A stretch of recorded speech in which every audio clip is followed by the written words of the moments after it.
We've already made some big investments into our testing lab. A new building, new talent, and some crazy new equipment. And we are finally ready to start talking about it. See these two heads? They're called HATs, or head and torso simulators. They're for testing personal audio products, and the ones in front of me cost a combined $80,000 US, which is why we definitely cannot afford to keep both of them.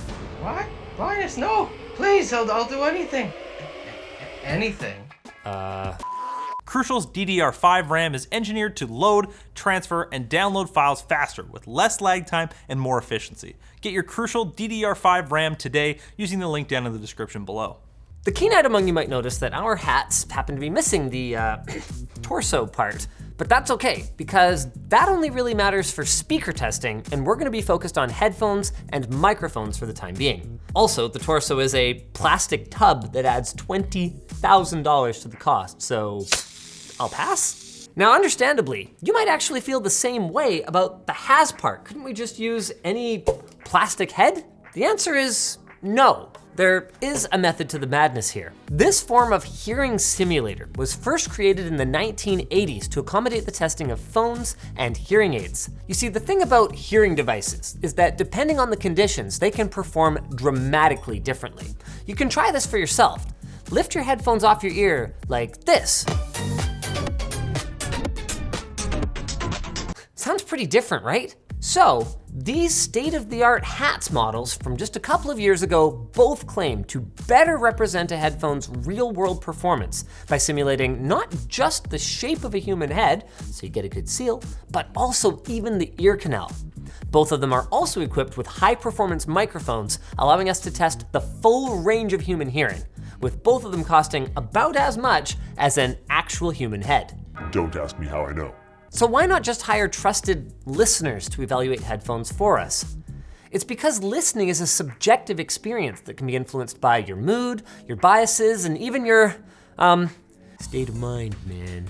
That means that any product review that relies solely on a human evaluator will be inherently unreliable. Now, we could look at the spec sheet, but a shocking number of audio manufacturers seem to be pretty much copy-pasting the same performance numbers alongside vague posting nonsense like next level listening or we retain the emotion of the sound. Emotion? So I guess we can't trust them either.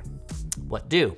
If you've ever read or watched headphone reviews, you might have seen something like this before. It's called a frequency response graph, and it's meant to help us visualize the sound signature of an audio device.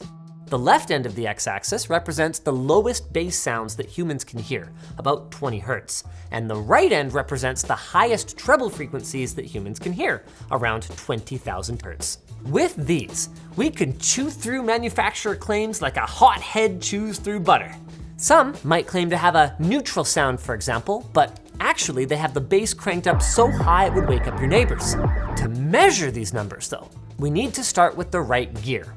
Let's get acquainted with our potential suitors here then. Bachelor number one is the B&K 5128 Type B. And aside from having obviously better microphones, it improves upon its 1981 predecessor in a few ways. For the ear canal, B&K averaged MRI scans of 40 test subjects to give it a longer, more human-like shape. And instead of using purely soft rubber, they added plastic components to the inner parts to represent the acoustic effect of the bonier inner ear. Now for bachelor number two, sort of. The HMS 2.3 LNHEC, aka the SuperHMS, comes from Head Acoustics.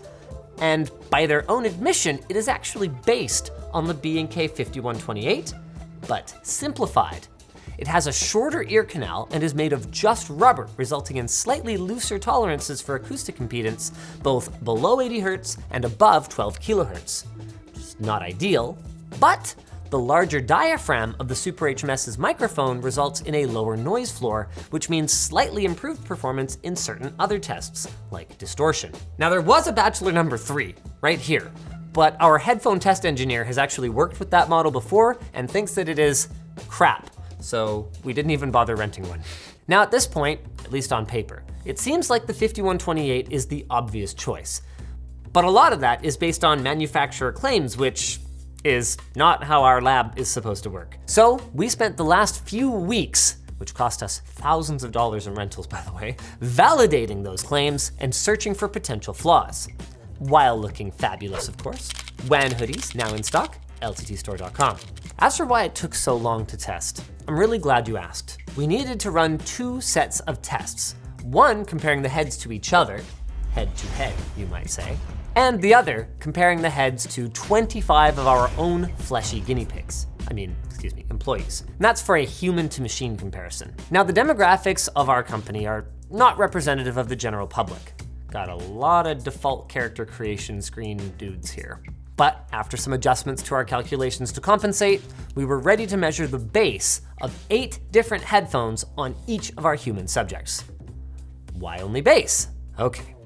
We wanted to measure treble as well, but because treble sound waves are very short, a 15 kilohertz wave is actually less than an inch. The microphone position needs to be very precise across all of the test subjects, which we didn't have time to deal with during our short-term head loans. Bass waves, on the other hand, are very long. A 20 hertz sound wave is 55 feet in length, so microphone placement doesn't require the same level of precision across our human subjects to acquire comparable results.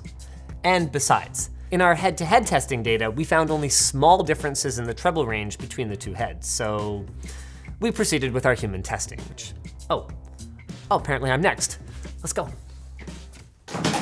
Step 1 is our subject gets to place microphones into their ears like, how? I don't know how. So, the first step would be to sanitize your hands and also sanitize your ears. That makes sense even in not COVID times when you're talking like ear goop. Ooh, look at it go. Whee! This is for the inside of your ears.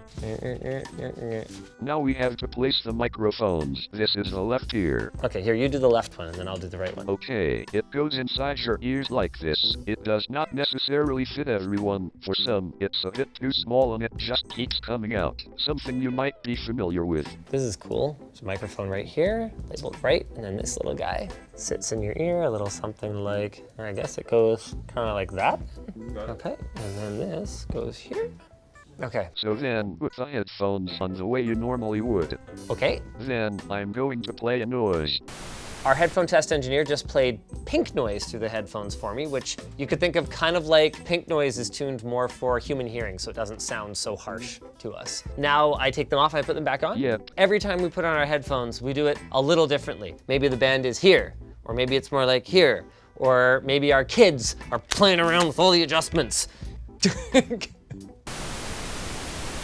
And that's the second pass. Okay, and we do that 5 times with every subject. Yes. Now these are open-backed headphones. Is it a problem that people are clicking their mouses and stuff? Again, we're not in a controlled lab environment, so that's expected. They will not miss an opportunity to remind me that the current conditions are not perfect. I know. Over 1,000 measurements later, the resulting average looked like this.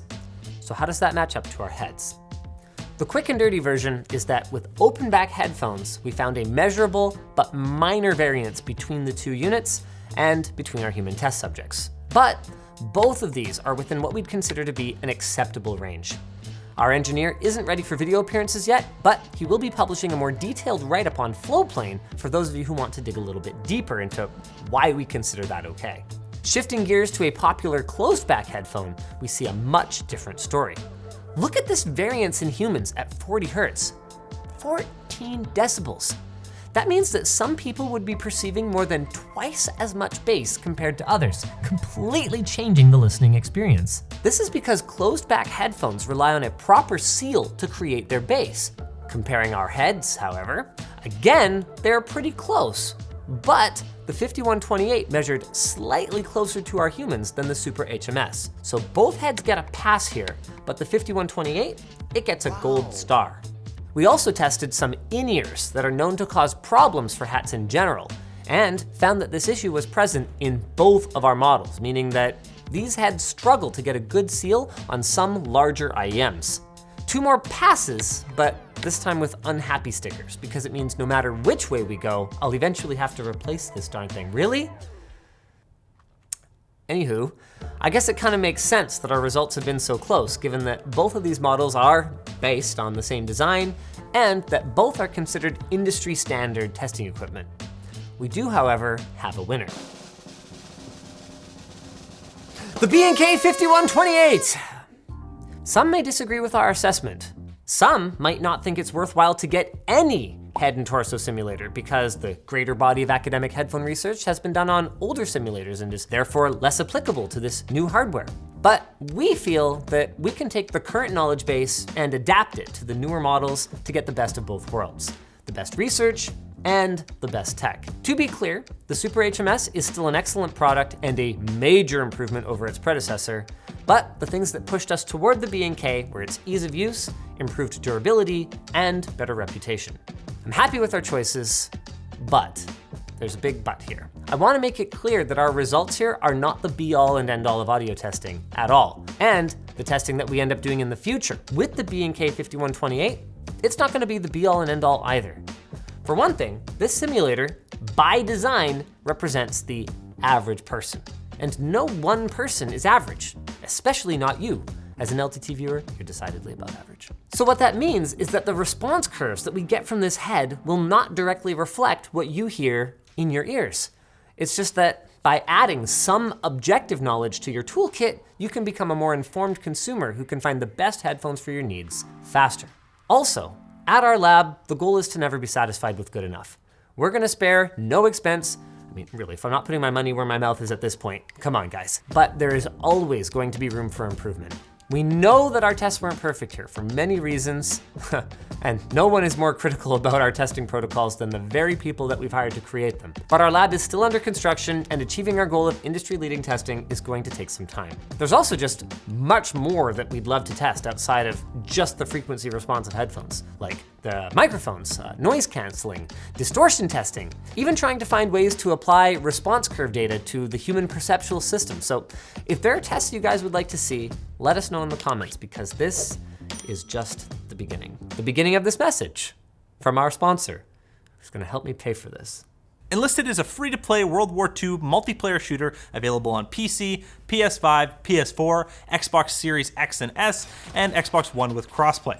It is a focus on historical authenticity and gameplay that always keep you in the middle of the action. You'll be placed in large-scale combat alongside dozens of soldiers, vehicles, and aircraft directly in famous historical campaigns, like the invasion of Normandy. There's hundreds of firearms and specialized weapons, from common ones seen throughout the war to rare prototypes you hardly see in other games. There's even building construction and destructible items in the environment, and if you use our link, you'll get a free bonus just for signing up, including 3 days of premium time and several orders for troops and weapons. So head to the link in the description and start playing Enlisted for free today.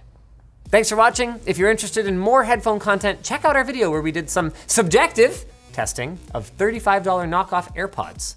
Spoiler, our staff by and large actually preferred them to the real thing.